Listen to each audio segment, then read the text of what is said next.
Assalamualaikum warahmatullahi wabarakatuh. Perkenalkan saya Sekartika Nareswari dari kelas 3D Program Studi Pendidikan Matematika dengan NPM 221063105037. Sebelumnya, saya ingin mengucapkan terima kasih kepada Bapak Dr. Dadang Rahman Munandar MPD selaku dosen pengampu mata kuliah pengelolaan pendidikan yang telah memberikan kesempatan kepada saya untuk memaparkan hasil tugas ujian akhir semester. Mungkin tanpa membuang waktu lebih lama lagi, kita langsung masuk saja ke pemaparan hasilnya. Nah, yang pertama di sini ada tujuan. Tujuan di sini adalah maksudnya tujuan dari kunjungan yang dilakukan ke sekolah-sekolah. Yang pertama itu memahami proses penerimaan peserta didik baru di setiap sekolah, termasuk metode pendaftaran, sistem seleksi, dan jalur penerimaan yang tersedia. Yang kedua, mengidentifikasi bagaimana data peserta didik dikumpulkan dan dikelola di setiap sekolah. Yang ketiga, memahami pertimbangan yang menjadi dasar penyusunan perencanaan pengelolaan peserta didik di setiap sekolah. Keempat, mengidentifikasi bagaimana sekolah merencanakan dan melibatkan peserta didik, guru, orang tua, dan masyarakat dalam pengembangan program dan kegiatan pembinaan peserta didik. Yang kelima, memahami layanan yang tersedia di setiap sekolah, baik dalam aspek akademik maupun non-akademik. Yang keenam, mengidentifikasi permasalahan yang umumnya dihadapi dalam pengelolaan peserta didik di setiap sekolah. Dan yang terakhir, memahami bagaimana setiap sekolah mengukur keberhasilan program pengembangan peserta didik. Nah, selanjutnya di sini terdapat 3 sekolah yang menjadi tujuan dari terdapat 3 sekolah yang menjadi tujuan dari kunjungan kali ini. Yang pertama itu ada SMA Negeri 1 di Bitung, kedua ada MA Rodotul Muhyiddin Bekasi, dan yang ketiga ada SMA Negeri 2 Teluk Jambe Timur. Nah, selanjutnya kita masuk ke pemaparan hasil dari kunjungan yang telah dilakukan. Yang pertama, di sini terdapat hasil kunjungan ke SMA Negeri 1 Cibitung. Nah, yang pertama terdapat identitas sekolahnya dengan nama sekolahnya ke SMA Negeri 1 Cibitung, NPSN-nya 200378985, alamatnya terletak di Jalan Mutiara Raya 3, Perum Villa Mutiara Jaya, Desa Wanajaya, Kecamatan Cibitung, Kabupaten Bekasi, Provinsi Jawa Barat. Untuk status sekolahnya yaitu negeri, bentuk pendidikannya SMA, status kepemilikan milik pemerintah daerah, SK Pendirian Sekolah 42 garis miring Kep strip 112 garis miring Distrik garis miring 2005. Tanggal SK pendirian yaitu 20 April tahun 2005 dan tanggal SK izin operasional yaitu 1 Januari 1900. Nah, selanjutnya kita masuk ke pembahasan cakupan pengelolaan pendidikan. SMA Negeri 1 Cibitung ini menerapkan sistem penerimaan siswa baru melalui pendaftaran online siap PPDB yang transparan. Proses pendataan peserta didik dilakukan oleh bagian kesiswaan dengan melibatkan berbagai sumber, dan data yang terkumpul menjadi dasar keputusan penting dalam kehidupan sekolah. Dalam perencanaan pengelolaan peserta didik, sekolah memperhatikan visi, misi, karakteristik peserta didik, kebutuhan peserta didik, dan kebijakan pemerintah. Melibatkan komite sekolah, orang tua guru, dan masyarakat. SMA N1 Cibitung mengembangkan program dan kegiatan pembinaan peserta didik. Layanan peserta didik mencakup aspek akademik dan non-akademik, seperti lab IPA, lab komputer, UKS, perpustakaan, lapangan olahraga, dan BK. Meskipun menghadapi keterbatasan sumber daya, terutama dalam sarana dan prasarana, sekolah mencari solusi kreatif dengan berkolaborasi dengan warga sekitar. Keberhasilan program diukur melalui evaluasi berkala. Hasilnya digunakan untuk perbaikan program. Nah, kemudian monitoring dilakukan untuk memastikan pelaksanaan program ini sesuai rencana. Dengan upaya ini, SMAN 1 di Bitung berkomitmen memberikan layanan optimal dan berkualitas bagi peserta didik. Nah, selanjutnya kita masuk ke kekuatan pengelolaan pendidikan di SMAN 1 Cibitung. Yang pertama yaitu sistem penerimaan siswa yang adil dan transparan. Sistem penerimaan siswa melalui SIAP PPDB dengan tahapan berbasis donasi dan prestasi memberikan peluang yang adil bagi calon siswa, termasuk yang tinggal di dekat sekolah dan yang berprestasi. Selanjutnya, keterlibatan orang tua dalam pendidikan. Melibatkan orang tua dalam berbagai kegiatan sekolah, termasuk dalam proses pendataan dan pembinaan, dapat meningkatkan keterlibatan orang tua dalam pendidikan anak. Selanjutnya yaitu dukungan komprehensif bagi perkembangan peserta didik. Adanya layanan peserta didik yang mencakup akademik dan non-akademik serta fasilitas sekolah yang memadai dapat memberikan dukungan komprehensif bagi perkembangan peserta didik. Selanjutnya, pemantauan dan perbaikan program pengembangan peserta didik, melakukan evaluasi dan penilaian secara berkala oleh pihak sekolah dan eksternal membantu dalam pemantauan dan perbaikan program pengembangan peserta didik. Selanjutnya di sini ada kelemahan pengelolaan pendidikan di SMA Negeri 1 Cibitung. Yang pertama itu ada keterbatasan sumber daya. Keterbatasan sumber daya manusia, dana, dan sarana atau prasarana. Keterbatasan ini dapat mempengaruhi kelancaran pelaksanaan kegiatan pendidikan. Selanjutnya, perlu strategi lebih lanjut untuk kelancaran pendidikan. Meskipun telah ada upaya untuk mengatasi keterbatasan sumber daya dengan berkolaborasi dengan warga sekitar, perlu strategi lebih lanjut untuk memastikan kelancaran pelaksanaan kegiatan dengan sumber daya yang terbatas. Selanjutnya ada pendapat berdasarkan fungsi-fungsi manajemen pengelolaan peserta didik yang telah saya pelajari. Nah, pengelolaan peserta didik di SMA N1 Cibitung ini terbilang cukup efektif dalam menjalankan fungsi pokoknya. Proses penerimaan siswa baru yang terstruktur dan transparan melalui SIAP PPDB menjamin keadilan dan kualitas. Pendataan peserta didik dilakukan secara komprehensif untuk mendukung perencanaan pengelolaan peserta didik yang komprehensif. Sekolah melibatkan berbagai pihak dalam pengembangan program dan kegiatan pembinaan peserta didik, termasuk komite sekolah, orang tua, dan masyarakat. Meskipun menghadapi keterbatasan sumber daya, sekolah menunjukkan kreativitas dalam mengatasinya.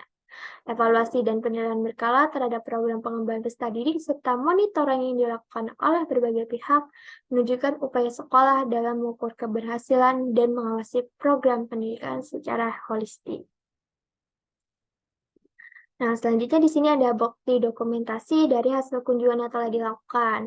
Ini merupakan bangunan dari SMA Negeri 1 Cibitung, dan ini adalah bukti dokumentasi setelah wawancara dilakukan dengan salah satu wakil kepala sekolah SMA Negeri 1 Cibitung. Nah, selanjutnya kita masuk ke hasil kunjungan ke MA Rodotul Muhyiddin Bekasi. Nah, di sini terdapat identitas sekolahnya yaitu MA Rodotul Muhyiddin Bekasi dengan NPSM 7003730. Alamatnya terletak di Kampung Selang Tengah, RT 0502, Desa Wanasari, Kecamatan Cibitung, Kabupaten Bekasi, Provinsi Jawa Barat. Untuk status sekolahnya yaitu milik swasta dan bentuk pendidikannya yaitu MA. Nah, di sini selanjutnya kita masuk ke cakupan pengelolaan pendidikan. Maka Rodatul Muhyiddin Bekasi ini menerapkan proses penerimaan peserta didik baru yang beragam, kombinasi metode online dan offline dengan sistem seleksi berbasis komputer, pendataan peserta didik terintegrasi, melibatkan bagian administrasi sekolah, dan menjadi dasar keputusan untuk berbagai aspek kehidupan sekolah. Dalam perencanaan pengelolaan peserta didik, sekolah mempertimbangkan sarana, prasarana, sumber daya, kebutuhan peserta didik, kemampuan sekolah, kebijakan pemerintah, dan Kementerian Agama. Pengelolaan peserta didik, terutama dalam pengembangan karakter, diberikan kepada para siswa melalui organisasi sekolah seperti OSIS dan eskul-eskul. Peran orang tua tetap penting dalam beberapa pengambilan keputusan. Layanan peserta didik mencakup UKS, lab komputer, perpustakaan, dan konsultasi dengan bidang kesiswaan. Meskipun beberapa fasilitas dan layanan perlu ditingkatkan efektivitasnya. Sekolah menghadapi tantangan pengelolaan peserta didik dari aktivitas pergaulan siswa, Nah, ini diatasi dengan pendekatan proaktif melalui pembicaraan dan melibatkan orang tua. Evaluasi keberhasilan program pengembangan karakter dilakukan melalui LPJ oleh peserta didik dan tes untuk menilai pemahaman dan pengetahuan siswa pada akhir kegiatan. Nah, selanjutnya terdapat kekuatan pengelolaan pendidikan di MA Rodotul Muhibin Bekasi. Yang pertama itu sistem penerimaan siswa yang adil dan transparan. Adanya metode penerimaan peserta didik baru yang melibatkan dua cara, yaitu offline dan offline, serta penerapan sistem seleksi berbasis komputer, menunjukkan upaya sekolah untuk menjalankan proses penerimaan dengan struktur dan transparan serta adil. Selanjutnya, keterlibatan orang tua dalam pendidikan. Melibatkan orang tua dalam beberapa tahap seperti pembayaran dan keterlibatan dalam kegiatan dapat memperkuat keterlibatan keluarga dalam proses pendidikan. Selanjutnya, perencanaan pengelolaan peserta didik yang komprehensif. Pendekatan holistik dalam perencanaan pengelolaan peserta didik, termasuk mempertimbangkan visi dan misi, kebutuhan peserta didik, dan kebijakan pemerintah menciptakan rencana yang komprehensif. Dan yang terakhir, pengembangan karakter siswa yang terarah. Memberikan tanggung jawab pengembangan karakter sepenuhnya kepada para siswa melalui organisasi sekolah seperti OSIS dapat merangsang potensi kepemimpinan dan tanggung jawab siswa. Kemudian kita masuk ke kelemahan pengelolaan pendidikan di pengelolaan peserta didik di MA Rodatul Muhibin Bekasi. Yang pertama itu kurang fokus pada pengembangan karir. Tidak adanya unit khusus seperti bimbingan dan konselor yang fokus pada pengembangan karir ini dapat menjadi kendala. Kemudian efektivitas fasilitas belum optimal. Meskipun fasilitas seperti laboratorium IPA, laboratorium multimedia, dan tempat siaran tersedia belum optimal dalam implementasinya, sehingga peningkatan efektivitas ini perlu diperhatikan. Kemudian yang terakhir, perlunya pendekatan proaktif dalam menangani aspek sosial dan perilaku siswa. Kendala yang mungkin muncul dari aktivitas pergaulan siswa seperti perilaku kenakalan remaja menunjukkan perlunya pendekatan proaktif dalam menangani aspek sosial dan perilaku siswa.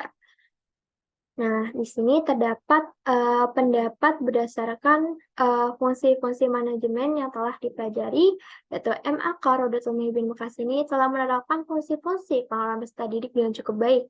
Hal ini dapat dilihat dari proses penerimaan peserta didik baru yang transparan dan adil, serta pengelolaan data peserta didik yang sistematis dan terintegrasi. Selain itu, selalu juga melibatkan berbagai pihak dalam perencanaan dan pelaksanaan program pembinaan peserta didik. Namun, masih terdapat beberapa hal yang perlu ditingkatkan, seperti penyediaan layanan pendukung yang optimal dan evaluasi program yang lebih komprehensif. Secara umum, pengelolaan peserta didik di MA Rodotul Muhibin Bekasi telah berjalan dengan baik. Sekolah telah menunjukkan komitmennya untuk memberikan layanan peserta didik, layanan pendidikan yang berkualitas bagi peserta didik. Nah, di sini terdapat bukti dokumentasi dari hasil kunjungan ke MA Rodotul Muhibin Bekasi. Ini adalah bangunan dari sekolahnya, dan ini adalah foto dengan salah satu tenaga pendidik atau guru dari sekolah tersebut. Nah, selanjutnya kita masuk ke hasil dari kunjungan ke SMA Negeri 2 Teluk Jambe Timur. Nah, di sini ada identitas sekolahnya, dengan nama sekolah adalah SMA Negeri 2 Teluk Jambe Timur, NPSN-nya 699158815, alamatnya di Jalan Raya Prominas Bumi, Teluk Jambe Blok H, Desa Sukaluyu, Kecamatan Teluk Jambe Timur, Kabupaten Karawang, Provinsi Jawa Barat. Dengan status sekolahnya adalah sekolah negeri, bentuk pendidikannya adalah SMA, status kepemilikan milik pemerintah daerah, SK pendirian sekolah 420, garis miring 1625, strip Distikpora, tanggal SK pendirian yaitu 11 Juni tahun 2015, dan SK izin operasional yaitu 425, strip 11, garis miring Kep strip 500, strip HDK, garis miring 2015. Untuk tanggal SK izin operasionalnya sendiri yaitu pada tanggal 18 Juni 2016. Selanjutnya kita masuk ke cakupan pengelolaan pendidikannya. SMAN 2 Teluk Jambe Timur ini telah menerapkan pengelolaan peserta didik secara komprehensif dan holistik. Proses penerimaan peserta didik baru dilakukan secara online dan transparan, serta melibatkan berbagai pihak termasuk orang tua. Pendataan peserta didik dilakukan secara menyeluruh dan digunakan sebagai dasar dalam perencanaan pengelolaan peserta didik. Dalam perencanaan pengelolaan peserta didik, sekolah mempertimbangkan berbagai faktor, termasuk data peserta didik, kurikulum, kearifan lokal, serta minat, bakat, gaya belajar, dan kesulitan belajar siswa. Sekolah juga melibatkan berbagai pihak dalam pengembangan program dan kegiatan pembinaan peserta didik. Layanan peserta didik di SMAN Batu Jambe Timur mencakup pembelajaran di kelas, pembelajaran berbasis proyek, kegiatan ekstrakurikuler, dan bimbingan serta konseling. Sekolah juga menyediakan berbagai fasilitas pendukung seperti lab komputer, lab IPA, dan perpustakaan. Salah satu tantangan yang dihadapi sekolah adalah perdebatan pemilihan jurusan. Sekolah mengatasi tantangan ini dengan menggunakan tes minat dan bakat serta melalui negosiasi dengan orang tua.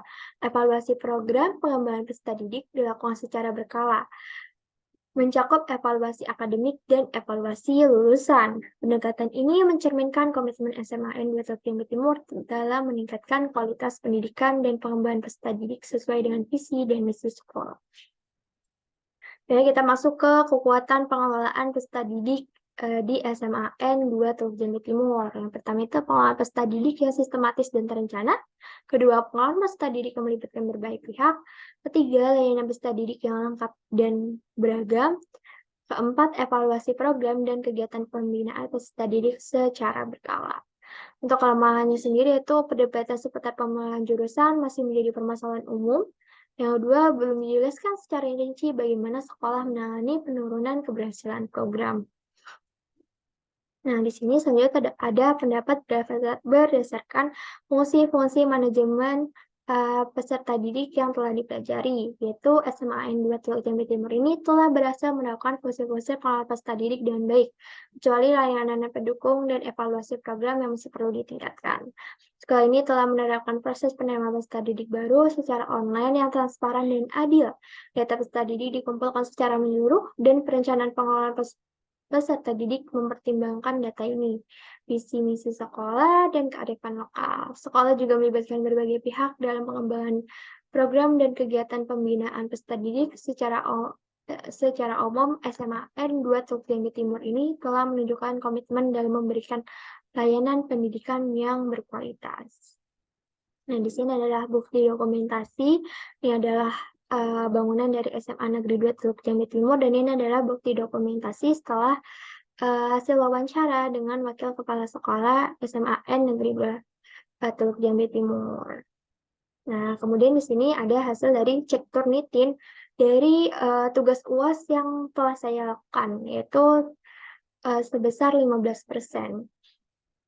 Mungkin terdapat buktinya. Sebentar.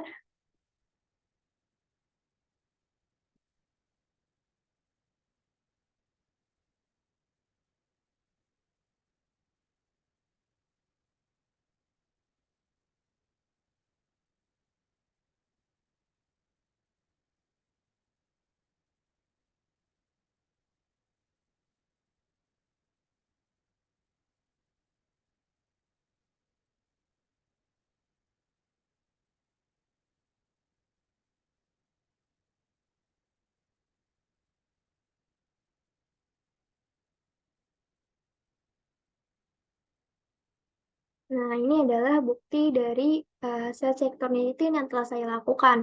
Nah, jadi sebelum saya tulis dalam bentuk tangan di kertas folio, saya ketik dahulu dalam bentuk Word supaya bisa dicek Turnitinnya. Nah, untuk hasilnya sendiri itu diperoleh 15%. Ini adalah untuk perinciannya.